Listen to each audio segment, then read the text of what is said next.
Welcome to the Banker Lamp. Please enjoy the video. You begin by gathering source files and opening a fresh workbook. Make a ledger sheet and an import sheet right away.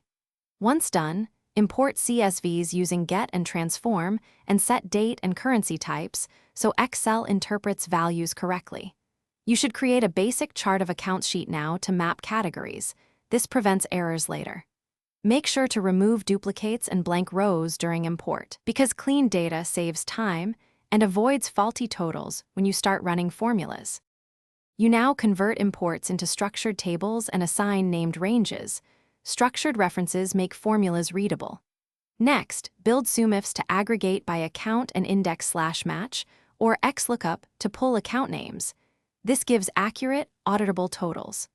Once formulas are set, add data validation for account codes and conditional formatting to flag negative balances or missing dates. Make sure to lock key cells and protect sheets so formulas aren't overwritten, while colleagues update. You finish by reconciling ledger balances to bank statements using a pivot table or direct sum comparisons. This confirms accuracy.